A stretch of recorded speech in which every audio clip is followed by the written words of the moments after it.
안녕하세요. 투데이안경 코리아마켓 손유빈입니다. 안녕하세요. 박수진입니다. 안심은 금물인 시장입니다. 예상치를 웃돈 미국 소비자 물가지수의 국채 금리가 다시금 상승을 하면서 미 증시는 5거래일 만에 하락 반전을 했고요. 국내 증시도 외국인과 기관이 동반 매도에 나서면서 지수를 끌어내렸습니다. 변동성이 커지는 시장에서 투자자들도 방망이를 짧게 잡고 대응을 하는 분위기인데요. 그래도 반도체 주요 장비주들이 에너지가 양호한 흐름이었죠. 네, 반도체 전공정 장비 업체인 HPSP가 증권사업평에 7% 상승하면서 마감했고요. HBM 수의 대표주로 꼽히는 한미 반도체와 이오테크닉스도 동반 상승했습니다. 이외에도 제우스, IMT 등도 양호한 흐름으로 약세장 속에서도 탄력 있는 에너지를 보여줬는데요. 시소를 타면서 변동성이 커지고 있는 증시. 투데이안경 코리아마켓 첫 번째 이슈픽의 주인공은 누구일까요? 네, 지난 수요일 LG에너지솔루션이 기대를 뛰어넘는 3분기 깜짝 실적으로 위축이 되어 있던 2차 전지에 숨통을 틔워줬습니다. 리튬 가격 하락 등으로 소재 업체에 대한 실적 우려가 점증을 하고 있는데요. 투데이안경 이슈픽 첫 번째, K양극재 실적 3분기 저점인가 본격 감익인가입니다. 오늘 에코프로와 에코프로 BM이 3분기 잠정 실적을 예고를 하고 있는데 아직 실적이 발표가 되진 않았습니다. 또 다른 양극재 업체인 LNF도 수익성 대폭 하락이 지금 전망이 되고 있는 상황이고요. 포스코 퓨처엠도 2분기 대비해서는 감소한 성적표가 예상이 되고 있습니다. 오늘 시장에서 2차 전지주가 이틀간의 반등세를 반납하는 분위기였죠. 네, 먼저 에코프로 그룹주가 동반 급락을 했고요. LNF, 포스코 퓨처엠 등 주요 양극재 업체들이 일제히 하락세를 보였습니다. 3거래 연속 상승세를 이어가나 했던 LG화학 역시 장 막판 약보합으로 전환하면서 마감했습니다. 2차 전지 양극재 이슈에 이은 투데이안경 이슈픽 두 번째 주제는요. 투데이안경 이슈픽 두 번째, K뷰티에 반한 일본입니다. 일본 대표 이커머스가 진행한 대규모 할인 행사에서 전체 판매량 랭킹 1위부터 3위까지 모두 한국의 뷰티 제품이 차지했다는 소식인데요. 1위는 VT의 코스메틱 리들샷이 등극을 했습니다. 한국 제품으로 구성한 독점 상품이 인기를 끌면서 최대 실적을 견인한 것으로 나타났는데 오늘 화장품주도 약세장 속에서 상대적으로 선방을 했죠. 네, 화장품주 약세장 속에서 상대적으로 선방을 했지만 오후 들어 탄력이 약화된 점은 아쉬웠습니다. 코스메카 코리아와 코스맥스가 3분기 호실적 전망이 동반 상승했고요. 일본 이커머스 행사에서 자사 제품이 판매량 1위를 차지한 VT는 장 초반에 상승을 지켜내지 못하면서 1% 약세로 마감을 했습니다. 해외 시장에서 K뷰티의 위상을 드높이고 있는 화장품주, 종목별 성장 스토리 잘 따라가 보셔야겠습니다. 네, 투데이안경 이슈픽 종목 2차 전지와 화장품주 가운데서 뜨거운 관심을 받고 있는 에코프로 BM과 포스코 퓨처엠, 코스맥스 그리고 VT입니다. 자, 이 종목들 투자자 여러분 매수하셨나요? 매도하셨나요? 아니면 아직 고민하고 계신가요? 종목들의 최적화된 매매 타이밍을 포착해보는 매도의 기술 지금부터 시작합니다.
종목별 최적화된 매매 타이밍을 포착해보는 매도의 기술. 투데이안경 이슈픽 첫 번째, K양극재 실적 3분기 저점인가 본격 감익인가입니다.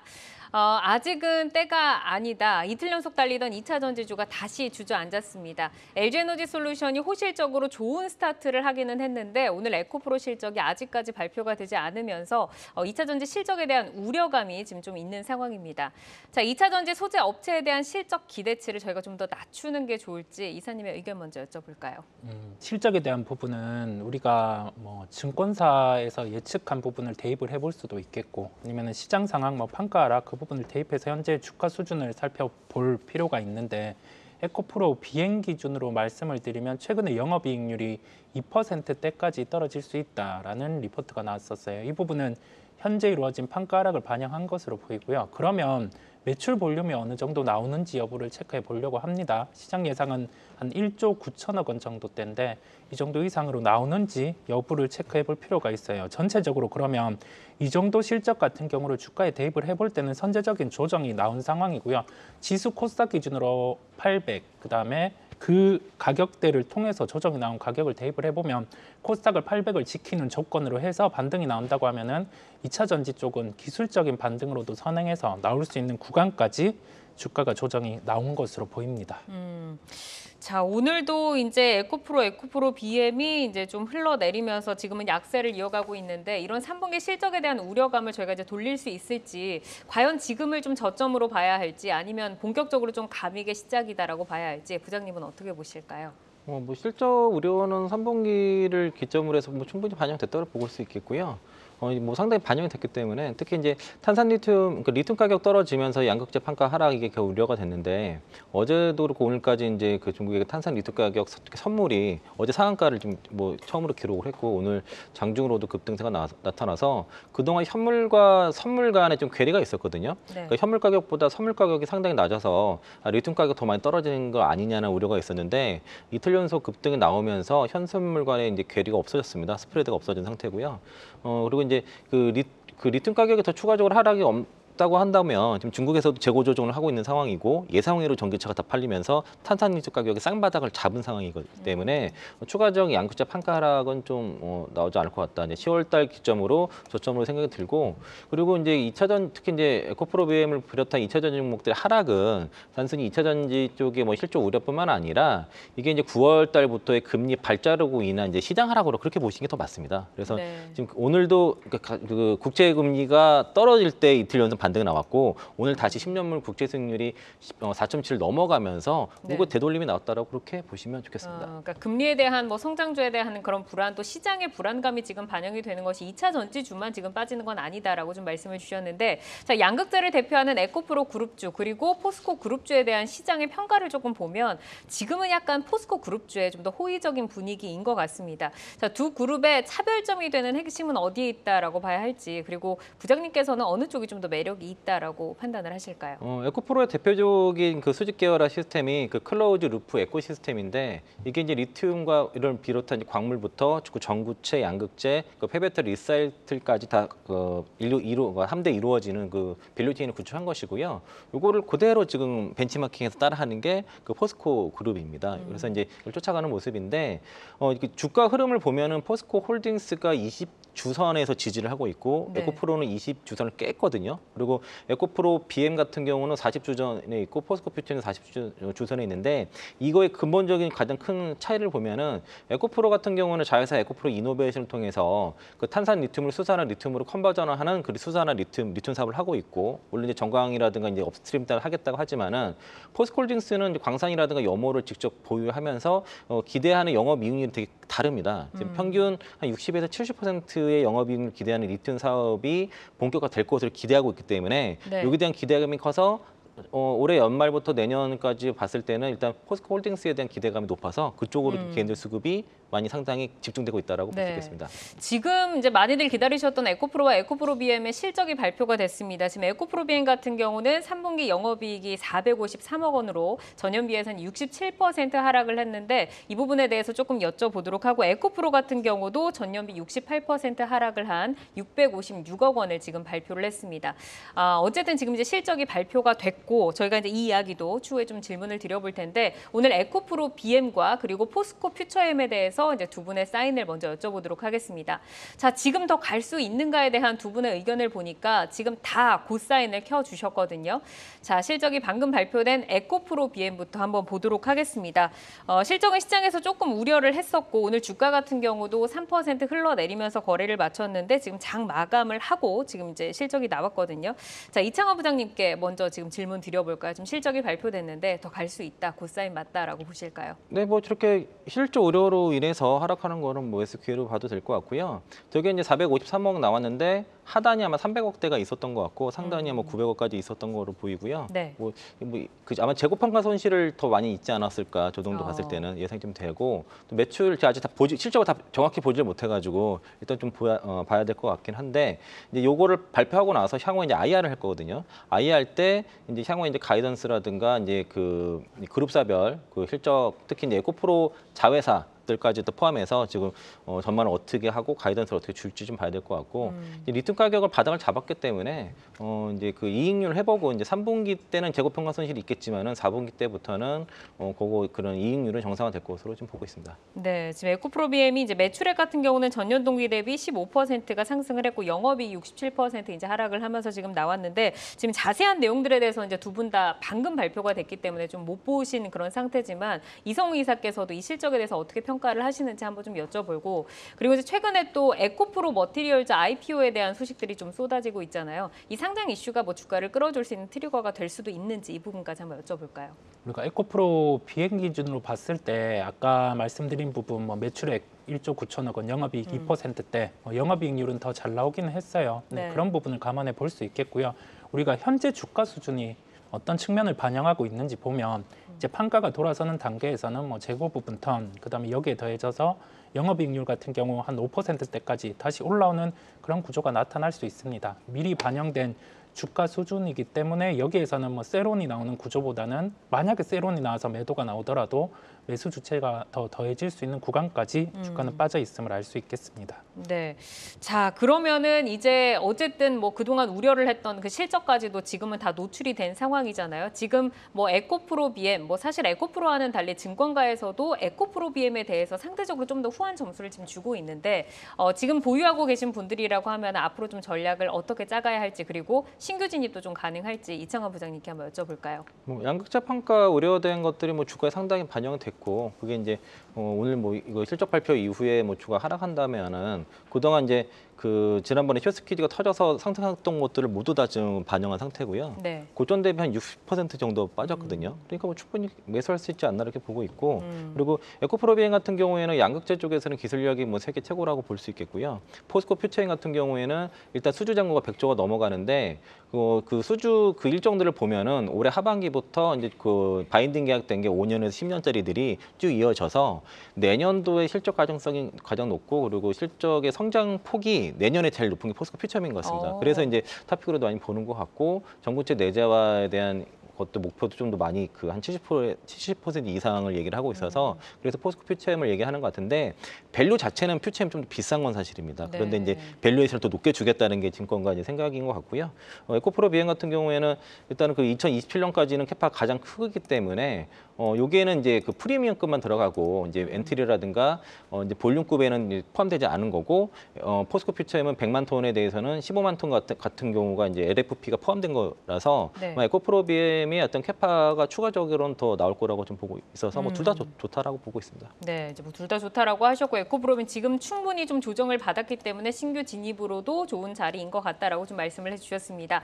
자, 그러면은 100조가 넘는 수주 잔고가 몰려 있는 포스코 퓨처엠으로 넘어가 보도록 하겠습니다. 지금 3거래일 연속 상승세를 좀 이어가는 듯 했는데 하락 반전을 했다가 제자리에서 거래를 마쳤습니다. 그래도 좀 시장 대비해서는 좀 잘 버텨주는 모습이었는데 이성우 이사께 먼저 여쭤볼까요? 3분기 영업이익 전망이 한 300억대로 낮아진 상황입니다. 이 부분은 소재당 같은 경우에 판가 하락을 반영한 수치고요. 그러면 내년에 우선 영업이익률이 5%대 회복, 이 부분을 감안을 해봤을 때 연간 한 3천억 정도의 영업이익이 가능할 것으로 보여요. 그렇다 보니까 지금 구간에서 판가가 더 떨어질 요인은 좀 아주 낮아 보입니다. 그래서 그 의견을 말씀드리게 되었어요. 자, 이창환 부장께서도 고 사인을 주셨는데요. 포스코 퓨처엠도 이제 오는 24일에 3분기 실적 발표가 예정이 되어 있습니다. 한 2주 정도 남았는데 이 실적 기대치를 어느 정도로 좀 가져가야 할지 좀 궁금하고 그리고 최근에 그 포스코 그룹주 ETF 출시 소식이 전해지고 있는데 ETF 출시된다고 하면은 수급에 좀 긍정적인 효과 있을까요? 네, 포스코 그룹주 ETF가 이제 한 한국투자신탁운용에서 출시가 되는데 네. 이게 보니까 그 포스코 인터내셔널, 포스코 홀딩스, 포스코 퓨체엠 요 세 종목이 이제 한 75% 되더라고요. 25% 정도 내외로 들어가니까 네. 세 개가 지금 집중적으로 됐을 때는 뭐 수급에 대한 도움이 되지 않을까. 특히 이제 포스코 홀딩스를 많이들 사고 싶어 하시기 때문에 뭐 ETF로 대처해서 살 가능성도 있습니다. 왜냐하면 주당 50만 원이 넘어가니까 그런 수요도 있을 것 같고요. 또 양극재 기업들 3분기 실적 부진한 것들은 뭐 다들 예상을 했기 때문에 뭐 실적이 얼마만큼 나올지에 대한 기대는 그냥 접어두시는 게 좋을 것 같고 투자 자체를 이제 제가 계속 2025년까지는 계속 봐야 된다는 하고 있는 이유가 그 K배터리 3사가 이제 2025년부터는 이제 캐파 점유율이 80%가 넘어가거든요. 네. 그러면 양극재 기업들은 배터리 3사뿐만 아니라 완성차 쪽에도 납품을 하기 때문에 점유율 자체가 그 80% 이상이 더 높겠죠. 당연히 테슬라도 들어가고 뭐 도요타도 들어가고 하다 보니까. 네. 그래서 그때 이제 성장속이 가장 가파를 시기가 2025년도라서 적어도 그때까지는 최소 투자를 한다는 생각으로 접근하시면은 이런 분기 실적 노이즈 같은 것들은 충분히 매수기를 활용할 수 있는 그런 네. 용기를 내실 수 있다라고 보고 있습니다. 그러니까 시장에서 어차피 좀 컨센을 좀 낮춰가고 좀 우려가 있었던 상황이기 때문에 이 실적 하나에 흔들리기보다는 2025년까지 좀 분할 매수로 좀 대응을 해보자라고 좀 말씀을 주셨는데 이 포스코 퓨처엠도 에코프로 BM과 마찬가지로 지난 7월 고점 대비해서는 지금 50% 가까이 좀 밀려 있는 위치거든요. 사실 뭐 투자자들이 그 하락하는 구간에서 내가 여기서 이제 손절을 하면은 또 바로 올라가는 거 아닐까라는 생각에 매도를 좀 잘 못하시고 이제 계속 갖고 계시는데 뭐 장기적으로 25년까지 믿고 가시는 분들은 뭐 지금 뭐 괜찮으실 테고요. 그러면 여기에서 이제 전략을 좀 짜봐야 할 것 같습니다. 자, 목표가 좀 어떻게 가져가 볼까요, 이사님? 내년에 아까 말씀드린 것처럼 한 5% 영업이익을 가정하고 이게 한 3천억 원 정도 수치가 되기 때문에 포스코 퓨처엠의 그 2차 전지단의 소재 사업을 반영을 해서요. 시가총액 목표는 한 40조 정도 형성이 되겠고요. 목표가는 51만 원 정도로 1차적으로 제시를 하겠습니다. 네, 1차적으로 목표가를 51만 원 제시를 해주셨습니다. 자, 이어서 화장품주로 넘어가 보겠습니다. 올해 들어서 일본에서 K뷰티의 높은 인기를 확인할 수 있는 소식이 계속해서 좀 자주 들려오고 있는데 최근에 그 일본 대표 이커머스에서 진행을 한 대규모 할인 행사에서도 K뷰티 제품이 이제 판매량 순위 1위를 기록을 했다는 반가운 소식입니다. 자, 일본 화장품 시장 내에서 K뷰티의 위상, 예전에는 중국 시장을 우리가 많이 언급을 했는데 최근에는 계속해서 일본이에요. 어느 정도로 인기가 있는 건가요, 이사님? 우리가 수치만 보면 연간 7천억 정도가 판매가 되었어요. 이 부분은 저번 달부터 시장 점유율이 1위로 올라서는 수치라고 할 수가 있겠고요. 특히 지금은 연간 후반으로 갈수록 점유율이 올라오고 있는 상황입니다. 그런데 구조의 변화가 있었어요. 과거에는 프리미엄 제품 같은 경우에 판매가 중심으로 이루어졌다라고 하면은 지금은 중저가단의 판매 같은 경우가 수치가 올라오고 있는 상황이고요. 네. 이 부분은 일본도 그렇지만 미국 또한 공통적인 현상입니다. MZ세대들 같은 경우에 소비가 프리미엄보다는 가성비 쪽으로 초점이 맞춰지면서 지금은 이러한 현상이 나오고 있는 것으로 보여요. 네. 구조의 변화가 이루어졌기 때문에 이러한 그 제품을 타겟으로 하는 기업들 같은 경우를 주목할 필요가 있겠고요. 네. 여기에서 밸류에이션 같은 경우가 더 올라갈 수 있는 요인은 중저가 판매를 중심으로 하면서 프리미엄단 판매까지 함께 늘어나는 게 확인된다라고 하면은 멀티플이 올라갈 수 있는 요소라고 할 수 있겠습니다. 네, 이사님도 뭐 계속해서 뭐 아이패밀리 SC 같은 거 이제 많이 언급을 하셨었는데 일본 시장에서 이제 국내 화장품의 프리미엄보다는 중저가 화장품이 잘 나가고 있다라고 좀 말씀을 해주셨고, 뭐 화장품이라고 하면 사실 뭐 기초 제품부터 뭐 색조라던가 카테고리가 뭐 다양하잖아요. 용기 업체도 있고 이런 뭐 카테고리별로 판매량 추이가 어느 정도나 되는지 좀 궁금하고 앞으로도 일본 내에서 그 점유율 확장되는 부분은 계속해서 좀 탄력 있게 가져갈 수 있을까요? 네, 하나증권에서 이제 이번 달 이제 10일까지 나온 수출 데이터 정리한 게 있더라고요. 네. 전체 화장품이 이제 1조 2천억 달러 정도 나왔고, 그리고 전년 동월 대비해서 5% 성장 나왔는데 영업일수 자체가 좀 적기 때문에 좀 오차는 좀 있을 수 있다고 볼 수 있겠고요. 네.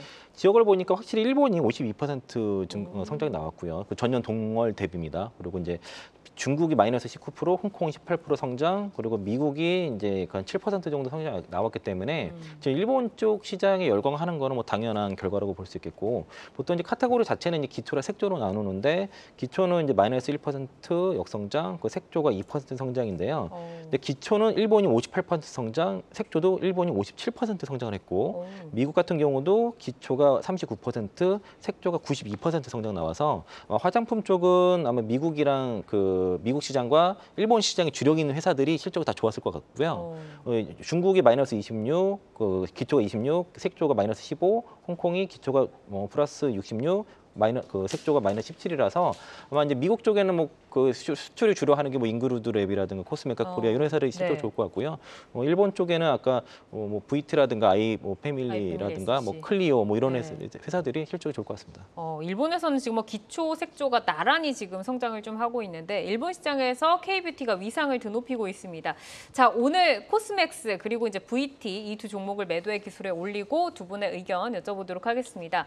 지금 다 고사인이 들어왔어요. 먼저 오늘 강했던 코스맥스부터 한번 점검을 받아보겠습니다. 네, 3분기 호실적 전망이 나오면서 오늘 7%의 강세를 지키면서 12만 원에 이제 거래를 마쳤는데 이성우 이사께 먼저 여쭤볼게요. 코스맥스 실적이 뭐 굉장히 기대가 될까요? 예, 3분기 실적은 예상치가 어느 정도 올라간 상황인데 하지만은 부합할 수 있을 것으로 보였어요. 그런데 주가는 선제적인 조정이 나온 게 미국의 엘프 뷰티 같은 경우가 시장에서 이제 하반기로 갈수록 매출이 좀 꺾일 수 있는 요인들, MZ세대 같은 경우가 학자금 대출 같은 경우를 갚아야 되기 때문에 뭐 그런 요소가 나타날 수 있다. 조금은 좀 금리 인상에 또 타격이네요. 네, 그런 요인들을 짚고 갔는데 그러면 코스맥스 같은 경우에 미국 매출 같은 경우를 거의 비슷한 수치라고 대입을 해봤고요. 그다음에 국내 같은 경우 성장은 지금 2분기에 나타냈던 만큼 기본적으로 나타날 수 있는 점을 대입을 해봤을 때 3분기 예상 영업이익은 한 350억 정도, 그다음에 연간 예상 영업이익이 1,460억대 정도 될 것으로 보여요. 그렇다 보니까 지금 주가에서는 뭐 크게 매수의 부담이 없는 것으로 생각이 들었습니다. 네, 뭐 조정을 지금 한 30% 정도 좀 받고 오늘도 좀 강하게 양봉을 뽑아내나 싶었는데 살짝 아쉽게 좀 거래를 마친 것 같습니다. 자, 부장님께서도 이제 고사인을 주셨는데 코스맥스는 국내외 고른 성장으로 3분기에 이제 역대 최대 실적을 기록할 것이다라는 지금 전망이 나오고 있는데 이 국내외 매출 비중이 어느 정도나 되는지 좀 여쭤보고 해외 시장과 좀 나라별 성장 추이는 어떻게 될까요? 국내가 지금 거의 절반 이상 가까이 되는 것 같습니다. 매출 같은 경우 국내가 올해 이번 3분기 때 한 2,625억 정도 예상을 하고 있고 중국이 한 1,400억 정도, 미국이 한 400억 정도, 동남아가 313억 정도 되니까 국내가 50% 정도 된다고 볼 수 있겠고요. 지금 3분기 호실적에 대한 거는 국내의 영향이 가장 큰 것 같고 영업이익률이 이제 매출은 27% 증가를 예상을 하는데 영업이익률이 223억으로 91% 성장할 것으로 이제 하나증권에서 이제 전망을 하고 있어서 국내 쪽의 영업이익률 증가율이 눈에 띄는 것 같고 중국은 좀 부진하고요. 미국도 지금 오하이오 법인 청산 요 영향으로 인해서 매출도 감소하고 중국 쪽은 약간 손실이 좀 날 것 같습니다. 손실이 한 50억 정도로 예상을 하고 있는 상황이고 동남아는 흑자 전환 정도로 봤을 때는 일단 3분기 실적은 국내가 다 견인했다라고 볼 수 있겠고요. 매출 성장률 자체도 보면은 이제 동남아랑 이제 국내만 이제 그 좀 두 자릿수 성장이 나오고 미국은 한 자릿수, 중국 역성장으로 나와서 여전히 이제 중국이라든가 그 미국 쪽에 대한 좀 실적인 부담감은 있지만은 국내랑 이제 동남아 쪽도 이제 부상하면서 실적을 끄는 모습이라고 볼 수 있겠고요. 주가도 사실은 이제 실적에 비해서 과하게 빠진 건 있습니다. 또 코스맥스도 마찬가지로 이게 이제 그 금리 그 영향으로 인해서 시장 밀리면서 같이 밀린 날짜가 정확히 그래요. 지금 올라온 게 반등도 시장 반등 나올 때 같이 반등 나오고 그 주봉으로 보면은 20주선에서 지금 지지가 나온 것을 봤을 때는 코스맥스가 이제 그 화장품 쪽에서 사실상 그 주도주 역할을 해온 종목이라서 쉽게 뭐 20주선 여기서 뭐 이렇게 하방으로 갈 것 같지는 않고 이 정도에서 어느 정도 저점을 그러니까 11만 원에서 12만 원 정도 안에서 저점 잡고선 한번 상승 트라이를 할 것으로 보고 있습니다. 오늘 뭐 매도와 매수가 좀 팽팽하더라고요. 이제 코스맥스 같은 경우는 이제 ODM의 뭐 K뷰티 대장이어서 말씀을 주신 것처럼 굉장히 좀 탄력적으로 오르다가 지금 좀 조정을 받고 있는데 지금 만약에 뭐 랠리에 좀 추격을 해서 8월달에 담으신 분들 같은 경우 좀 손실 구간이잖아요. 그럼 이제 그런 분들 같은 경우에서는 조금 보유를 해도 될지 그리고 지금 좀 밀렸으니까 신규 매수로도 좀 좋은 관점으로 보실까요, 이사님?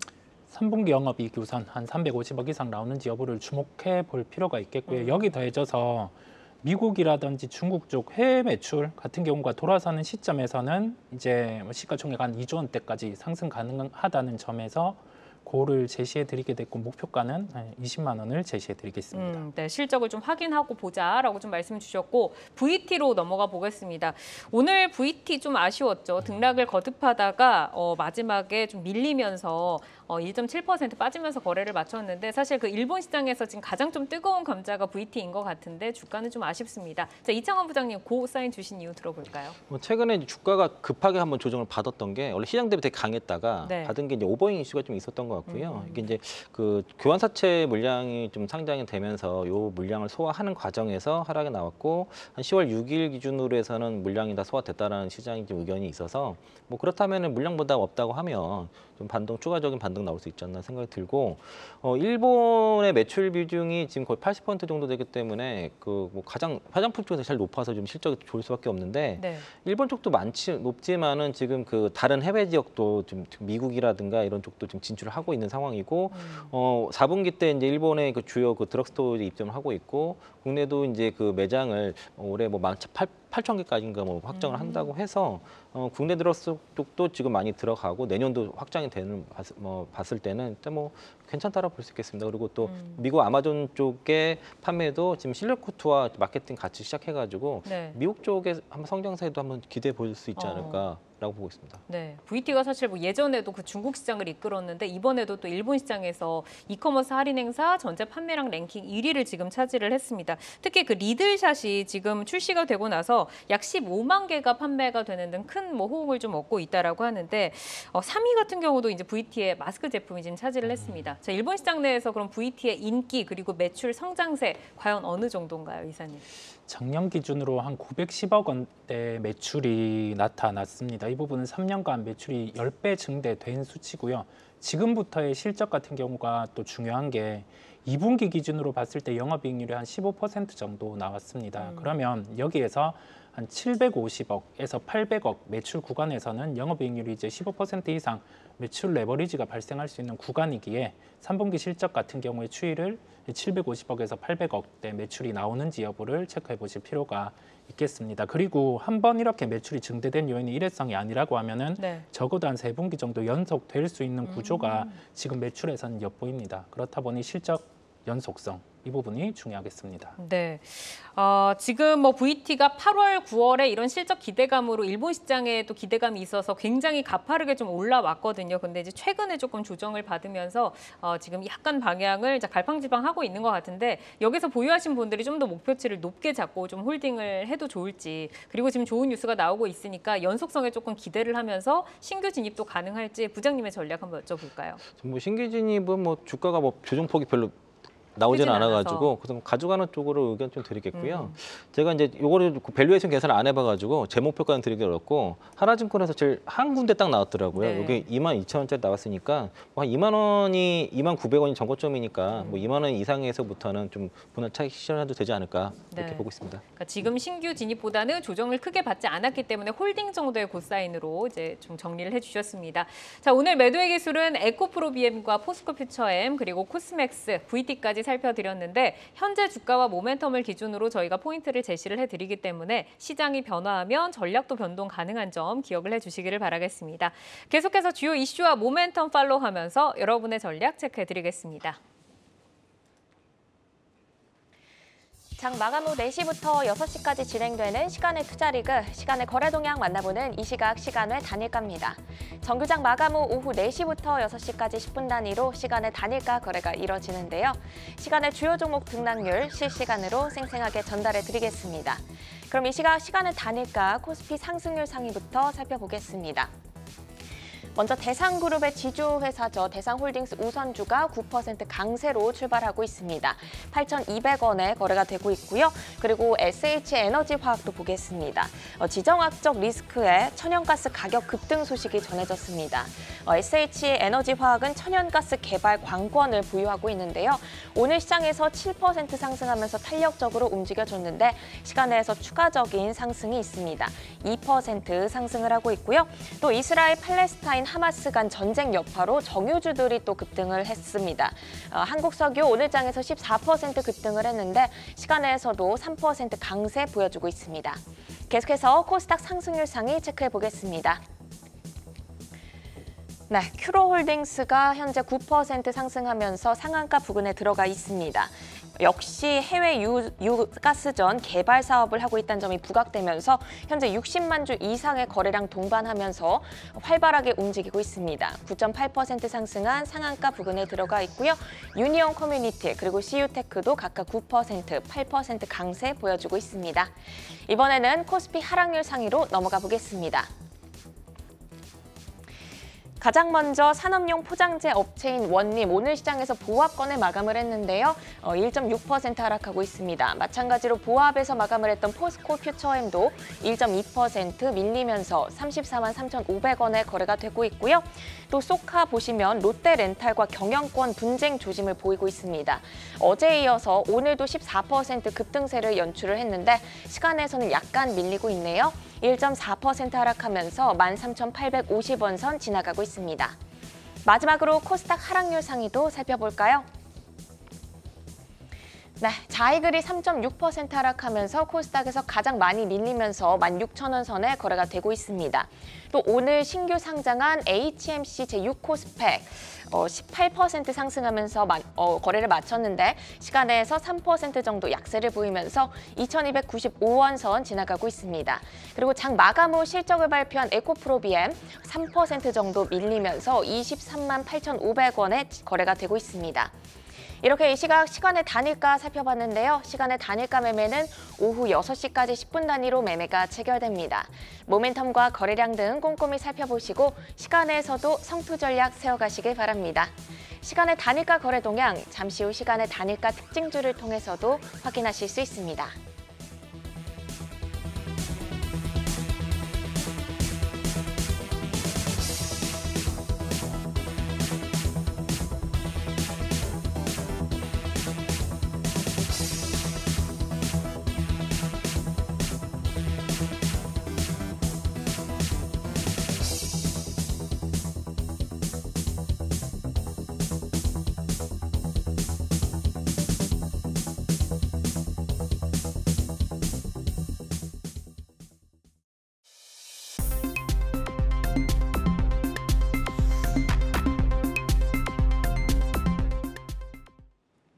다양하게 부각되는 이슈와 모멘텀 속에서 연속성 있는 재료로 우상향할 주인공 누가 될까요? 주도주로 떠오르게 될 종목을 미리 만나보는 라이징 스탁입니다. 자, 오늘 세 분이 가지고 오신 종목 화면으로 먼저 확인해 보겠습니다. 노우민 파트너 한국항공우주, 이성욱 이사 테크윙, 그리고 이창환 부장 코스모 신소재 가지고 오셨는데요. 노우민 파트너의 라이징 스탁, 한국항공우주부터 보도록 하겠습니다. 라이징 포인트 먼저 만나볼까요? 중동 지정학적 위기와 K방산 관심 확산, 하반기 실적 개선 기대감 가져왔습니다. 네, 지금 중동 지정학적 위기부터 한번 좀 질문을 드려보도록 하겠습니다. 이 중동 이슈가 미칠 영향은 어느 정도나 좀 보세요? 네, 최근 이제 이스라엘과 이제 팔레스타인 전쟁 영향으로 이제 유가와 가스 그리고 방산주가 상승을 하고 있는데 이제 이 부분이 실제적으로 이제 직접적으로 영향을 미친다기보다는 해당 부분이 이제 펀더멘탈이 나아지고 있는 과정에서 이제 모멘텀이 생겼다라고 이제 판단하시면 될 것 같은데요. 또한 이제 다음 주에 열리는 이제 방위 산업 전시회와 그리고 앞으로 발표될 이제 3분기, 4분기 실적들이 이제 한국항공우주가 더욱더 우상향으로 갈 수 있는 그런 동기가 될 것으로 전망하고 있습니다. 네, 지금 이제 심리적으로 조금 모멘텀이 되어주고 있다라는 말씀이시고 이제 실적 성장에 대해서 말씀을 해주셨는데 어느 정도나 좀 실적이 커질 수 있는 건가요? 네, 일단은 하반기에는 이제 폴란드에 관련된 물량 그리고 이제 내년에는 이제 말레이시아 관련 물량이 포함되고 있기 때문에 계속적으로 이제 외형 성장을 이끌어낼 수 있다라고 판단을 하고 있고 작년 대비 올해 이제 매출액은 30% 이상 그리고 이제 영업이익 같은 경우에는 100% 가까이 증가할 것으로 기대하고 있는 부분이기 때문에 네. 해당 종목이 계속적으로 우상향할 수 있는 그런 동기가 될 것으로 판단하고 있습니다. 네, 지금 뭐 매출액보다도 영업이익이 굉장히 이제 많이 좀 우상향할 것으로 예상이 되고 있는데 그렇다면 이제 가격 전략은 어떻게 보고 좀 접근을 해볼까요? 네, 해당 종목 이제 차트를 보시면은 이제 2022년 이제 10월 달부터 거의 한 1년 내내 이제 박스권을 형성을 하고 있는 부분인데 계속적으로 이제 방산주가 조금 이제 펀더멘털이 나아지고 있음에도 좀 이제 모멘텀이 좀 부여되지 않다 보니까 사람들이 관심을 좀 많이 못 가지는 부분인데 해당 부분의 이슈가 조금 더 추가적으로 되거나 혹은 이제 하반기에 실적 발표들이 나와준다라면은 단기적으로는 5만 5천 원까지 바라보고 있고 손절가는 4만 9천 원으로 설정하였습니다. 네, 뭐 시장에서 지금 조금 소외가 됐었지만 뭐 이런 이슈와 더불어서 실적까지 목표가를 제시를 해주셨습니다. 자, 이어서 이성호 이사의 라이징 스탁 보겠습니다. 테크윙 가지고 오셨는데요. 라이징 포인트 먼저 만나볼까요? 테크윙의 라이징 포인트는 메모리 핸들러 수요 확대 부분에 있겠고요. 여기에 더해져서 전체적인 IT 쪽 특히 메모리 단의 업황 턴어라운드에 초점을 맞췄습니다. 네, 지금 반도체 쪽으로 이제 시장에 관심이 좀 쏟아지고 있는데 성장 스토리 들어볼까요? 우리가 마이크론의 실적 발표가 연휴 중에 있었는데 구체적인 내용 같은 경우는 첫 번째로는 매출 총이익률 같은 경우가 예상보다 내년 하반기에 증대될 수 있다는 점에서 주가는 조정이 나왔었고요. 두 번째로는 우리가 생각하는 부분, 즉 업황의 바닥 같은 경우가 이미 진행이 되었다는 점은 실제 언급이 되었습니다. 3분기 기준 여기에서 이제 가격 단가가 올라갈 수 있는 점을 언급을 했는데요. 그러면 관련된 그 장비사 같은 경우, 그다음에 부품사 같은 경우는 하반기를 기점으로 실적이 턴을 할 수 있습니다. 그 부분을 놓고 봤을 때 당장 3분기 실적이 테크인 같은 경우는 좋지 않죠. 그런데 이 좋지 않은 실적을 바탕으로 좀 매수세가 유입될 수 있는 점을 인지를 할 수 있겠고요. 전체적인 매출 비중에서 50% 이상이 마이크론 향입니다. 그렇다 보니까 이제 내년을 타겟으로 해서 주문이 4분기부터는 들어올 수 있는 점에 초점을 맞췄고 여기에 더해져서 이제 HBM 단으로 새로운 매출자의 확장 가능성까지 더해질 수 있을 것으로 보입니다. 그러면 우리가 지금 봐야 할 점은 뭐냐? 3분기 실적은 당연히 좋지 않아요. 한 자릿수 영업이익 또는 적자까지도 예상이 되고 있는데 그런 점이 실제 실적으로 나왔을 때 이게 매도가 나온다고 하면은 매수 타겟으로 접근이 가능하다는 점을 말씀드릴 수 있겠고요. 내년 영업이익 같은 경우가 한 평균치 한 350억 정도 회복이 되는지 여부까지 함께 주목을 하실 필요가 있겠습니다. 네, 지금 오히려 흔들릴 때 이제 매수 기회로 활용을 해볼 수가 있다라고 좀 말씀을 주셨는데 그러면 지금 접근을 해서 가격 전략을 좀 노려볼까요? 오늘 같은 경우가 시장 대비해서 주가는 강했습니다. 한 7%대 정도 상승하는 흐름. 최근에 한 달 정도의 거래량 대비해서 대량 거래가 수반이 되는 모습이었습니다. 다음 주 15일이죠. 기업 설명회가 다음 주 15일 아니라 다음 주에 기업 설명회가 있는데 이 설명회에서 새로운 신사업의 소개 가능성도 존재하는 것으로 보입니다. 그러면 가격적으로 다음 주 시장에 조정이 나오는 점을 염두에 둬서 한 7,200원 정도 타겟으로 매수가 가능하다는 점을 말씀을 드리고요. 목표가 9,000원은 내년 350억 원의 영업이익이 가능하다는 점을 대입해서 우선 목표가 9,000원을 제시해 드리겠습니다. 네, 오늘 굉장히 강하게 좀 양봉을 뽑아내줬는데 1차적으로 조금 진입할 수 있는 가격대 7,200원 정도 제시를 해주셨습니다. 네, 이어서 이제 이창원 부장의 라이징 스탁 보겠습니다. 오늘 코스모신 소재 가지고 오셨는데요. 라이징 포인트 먼저 만나볼까요? 동사는 이제 그 황산 니켈과 그 전구체, 양극재, 그 폐배터리까지 이어지는 이제 그 수직 계열을 통해서 경쟁력을 확보를 하고 최근에 그 전구체 자체 생산을 통해서 비용 절감과 그리고 양극재 생산 인력을 공격적으로 확장하려는 부분에 포인트를 뒀습니다.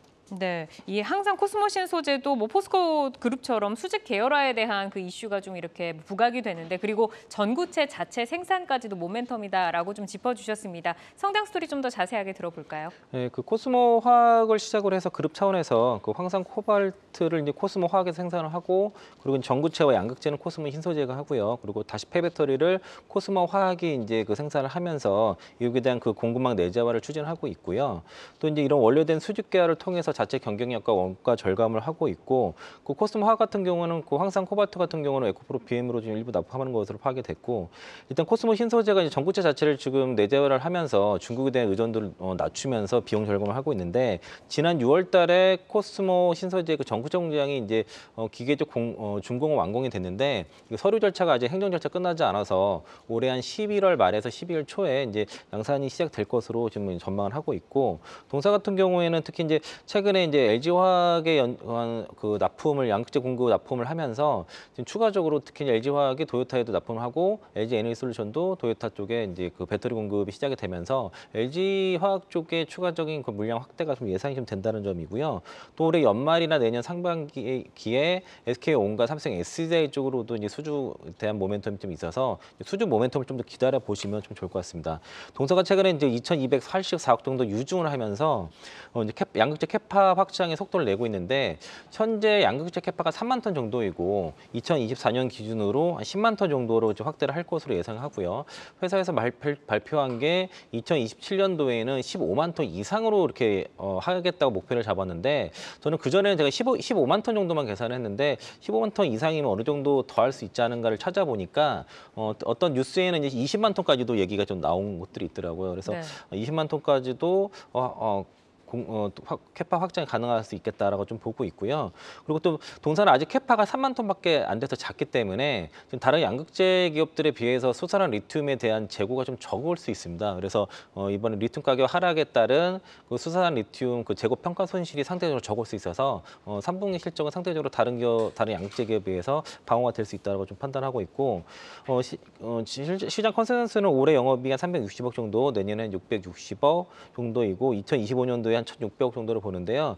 2027년도 캐파 15만 톤 기준으로 제가 그냥 단순히 계산해봤습니다. 15만 톤 기준으로 가동률을 90% 잡고 양극재 가격을 보수적으로 4천만 원만 그 1만 톤당 4천억을 잡고 영업이익 6% 정도 잡으니까요. 영업이익이 3,240억 정도. 이게 이제 영업이익 비해서 20배 정도 준다고 하면은 한 6조 한 5천억 정도 적정 시가총액이 나오고 네.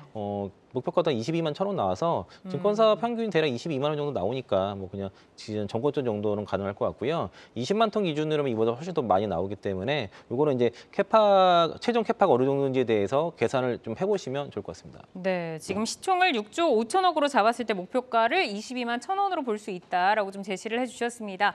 자, 오늘은 노무민 파트너의 한국항공우주, 이성웅 이사의 테크윙, 그리고 이창환 부장의 코스모 신소재까지 소개를 해드렸는데 내용 잘 참고를 해보시기를 바라겠습니다. 함께해 주신 이성웅 글로온 파트너스 이사, 이창환 하이투자증권 강북 WM센터 부장, 여기서 인사드리겠습니다. 좋은 말씀 고맙습니다.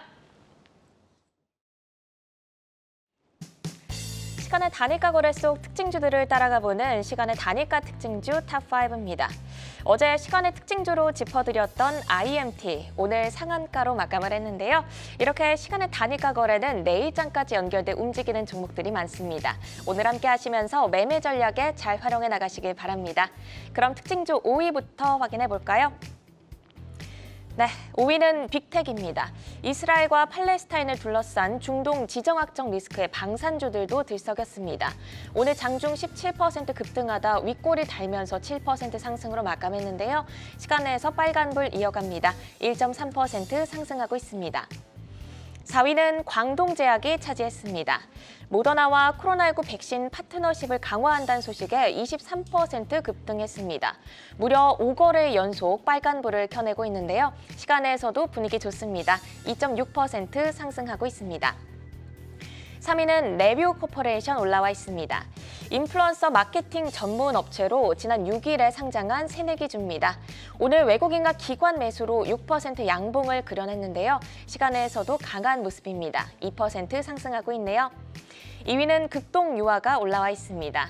특수 윤활유 업체로 이스라엘과 팔레스타인 하마스 간 전쟁 여파로 정유주들이 급등세를 보였죠. 윗꼬리가 달리긴 했지만 4% 상승 유지하면서 마감했는데 시간에서도 빨간불 이어가고 있습니다. 1.7% 상승하고 있습니다. 1위는 한국석유가 차지했습니다. 시간의 특징주 1위 마찬가지로 정유주가 올라왔습니다. 한국석유 역시 정규장에서 14% 급등하면서 오늘 장중 16,000원대를 터치하면서 신고가를 경신했습니다. 시간에서도 3% 정도 강한 흐름 이어지고 있는데요. 다음 주에도 긍정적인 관점에서 대응해봐도 좋을까요? 네, 일단은 유가 관련주 같은 경우에는 이미 이스라엘과 팔레스타인이 이제 그 전쟁 처음 벌어질 때 4% 정도 상승한 이후로는 계속적으로 조정세를 보이고 있는데 딱히 이제 이스라엘과 팔레스타인 이슈가 굉장히 센 이슈에도 불구하고 관련주가 없다 보니까 이게 테마 형태로 올라가는 거라고 이해를 하시면 될 것 같습니다. 그래서 유가가 올라간다와 좀 약간 직접적인 개념이 아니라 지금 최근에 이제 이스라엘 관련해 가지고 이제 지상전에 돌입할 것이라는 그런 위기감이 계속적으로 이제 나타나고 있으니까 이 부분이 이제 확전까지 좀 이어지지 않을까 하는 우려감에서 그런 부분으로 이제 테마주가 들어오는 것 같은데, 여기서 이제 정유주를 전체적으로 봤을 때 좀 주의해야 되는 점은 유가가 상승하지 않음에도 불구하고 이런 종목들이 올라가면 나중에 이슈가 조금이라도 바뀔 경우 급락이 나타날 가능성이 있기 때문에 해당 부분은 테마주에 맞게 조금 더 주의 깊게 살펴보고 접근하시는 부분이 현명하다고 판단하고 있습니다. 네, 실질적인 유가 상승보다는 테마주의 흐름을 보이고 있다는 평가셨습니다. 이슈가 만약에 바뀔 경우에도 급락할 수도 있으니까 이 부분 염두에 둬라라는 말씀이셨고요. 이어서 시간의 단일가 특징주 4위 레뷰코퍼레이션도 보겠습니다. 인플루언서 플랫폼 전문 기업으로 지난 6일에 상장한 새내기주입니다. 상장 후 핑퐁 흐름을 보여주고 있는데 오늘 정규장 상승에 이어서 시간에서도 2% 정도 상승을 주고 있습니다. 향후 주가 전망은 어떻게 보실까요? 네, 일단은 레뷰코퍼레이션이라든지 IMT 같은 경우 이제 신규 상장된 이후로 과대 낙폭 형태로 굉장히 많이 떨어졌는데, 특히 레뷰코퍼레이션 같은 경우에는 고점인 42,000원 대비해가지고 현재 50% 가까이 떨어진 형태이기 때문에 아무래도 지수가 조금 더 좋아지는 흐름을 보이고 있으니까 과대 낙폭 형태로 오늘도 이제 상승하고 있는 것으로 판단하고 있습니다. 앞으로 이제 지수가 조금 더 나아지는 흐름을 보인다라면은 해당 종목이 계속적으로 이제 지지선을 이제 계속적으로 이제 연일간 받치고 있었던 부분이기 때문에 그 지지선 바탕으로 올라갈 수 있는 그런 흐름 만들지 않을까 이렇게 전망하고 있습니다. 네, 과대 낙폭 구간에서 반등을 주고 있습니다. 지수가 나아지면 더 오를 수 있으니까 지지선을 확인해 보면서 대응해 보자라는 말씀이셨고요. 이어서 오늘장 특징주로 흥구석유도 보겠습니다. 마찬가지로 중동 지정학적 위기로 천연가스 공급 부족 우려가 부각되면서 5거래 연속 상승했고요. 신고가를 다시 썼습니다. 신고가 돌파 시점에서 이익 실현에 나서는 것이 좋을지 아니면 목표치를 좀 더 높여도 될까요? 저 같은 경우에는 만약에 해당 종목을 가지고 계시는 분이라면 저는 무조건 매도하라는 거를 추천을 드리고 싶고, 물론 앞으로 전쟁이라는 측면이 앞으로 이제 이란이랑 뭐 확전이 될 수도 있는 부분이거나 혹은 이제 장기화될 수 있는 부분에 여러 가지 가능성이 있는 부분이지만은 단기적으로 봤을 때 지금 오를 수 있는 수치는 지금 유가 상승 수치 그 이상으로 올라간 것 같고, 특히 지수 하락에 대해서 사람들이 이제 회피 물량으로 들어온 부분도 있기 때문에 지금은 제가 봤을 때는 신규 진입은 절대 하시면 안 되는 부분이고, 관련된 정유주도 제가 봤을 때는 조금 더 생각을 하고 진입을 하시는 게 좋을 것 같습니다. 최근 이제 삼성전자라든지 LG에너지솔루션, LG전자 등이 실적들이 나아지는 부분을 발표하기 때문에 지수라는 것도 시간이 회복되면서 점진적으로 돌아올 것이고, 관련 주의 이제 낙폭 흐름도 조금씩 이제 시간이 가지고 회복을 할 가능성이 높기 때문에 해당 부분 참고하시면서 대응하시는 게 좋을 것 같습니다. 네, 신규 진입은 자제, 그리고 보유자분들은 차익 실현 관점에서 말씀 주셨습니다. 이어서 오늘장 특징주로 HPSP도 살펴보겠습니다. 오늘 증권사업평에 급등세를 기록했습니다. 7% 정도 상승을 했는데요. BNK투자증권이 단기 실적 모멘텀은 약하지만 고성장 궤도에 재진입할 것이다 라고 평가를 했습니다. 어떤 전략으로 대응해보면 좋을까요? 네, 일단은 HPSP를 포함해가지고 지금 이제 최근에 이제 반도체 장비주가 굉장히 좋은 모습을 보이고 있는데, 특히 이제 삼성전자가 실적을 좀 견조하게 발표를 하고, 그리고 차트상 보더라도 SK하이닉스가 되게 견조한 차트를 유지하고 있습니다. 아마 그 부분이 반도체 장비주로의 이제 수급을 불러오는 것으로 판단을 하고 있는데, 지금 전체적으로 지금 지수 자체가 좋지 않은 그림에서 이제 반도체 쪽이 이제 올라간다라면은 장비주 쪽으로 전반적으로 좀 수급들이 좀 단기적으로 좀 몰리지 않을까, 이렇게 판단을 하고 있으니까 반도체 장비주들을 조금 이제 지금 시기에 담아 놓는다면은 아마 저점에서 매수할 수 있는 기회가 되지 않을까, 이렇게 전망하고 있습니다. 네, 이렇게 오늘 시간의 특징주와 오늘장 특징주 살펴봤습니다. 함께해 주신 노훈민 와운의 파트너는 여기서 인사드립니다. 고맙습니다. 아시아 증시와 유럽 시황 전해드립니다. 중국의 물가지표 부진이 지속되면서 중국 증시가 하락 압박을 받고 있습니다. 오늘 상해지수 3,100선을 수복한 지 하루 만에 다시 3,100선 밑으로 떨어졌습니다. 오늘 0.6% 하락 마감이고요. 선전도 1% 가까이 빠졌습니다. 마감을 앞둔 항생지수가 가장 강하게 빠집니다. 현재 2% 넘게 빠지면서 밀리고 있습니다. 오늘 중국에서 발표된 지표는 9월 소비자 물가지수와 생산자 물가지수입니다. CPI는 전월 동월 대비 보합이고요. PPI는 2.5% 하락으로 시장의 예상치를 하회하면서 불안 심리를 조성했습니다. 특히 생산자 물가지수는 지난해 10월 이후 12개월 연속 마이너스입니다. 올해 들어 중국에서는 물가가 지속적으로 하락하고 경기가 침체되는 디플레이션 압박이 커져서 시장의 부담을 가중시키고 있습니다. 한편 다음 주에도 9월 산업 생산이나 GDP 성장률 등 중요 지표 일정 등이 있으니 한번 체크해 보시면 좋을 것 같습니다. 이어서 유럽 시황도 알아보시죠. 오늘 독일은 어제에 이어서 오늘도 파란불입니다. 현재 0.23% 하락하면서 출발했습니다. 이어서 프랑스 지수도 확인해 보시죠. 까크 지수 약간 빠지면서 개장했네요. 현재 0.16% 하락 중입니다. 지금까지 시황센터 이마영이었습니다. 네, 이번 한 주도 고생 많으셨습니다. 투데이 안경 코리아 마켓은 방송 후에도 유튜브에 라이징 스탁으로 검색하시면 다시 보실 수 있고요. 라이징 스탁과 함께 여러분의 포트를 풍성하게 채워갈 좋은 종목들 함께 하시기를 바라겠습니다. 투데이 안경 코리아 마켓은 항상 여러분의 든든한 전략 동반자가 되어드리겠습니다. 오늘도 함께해 주신 여러분 고맙습니다.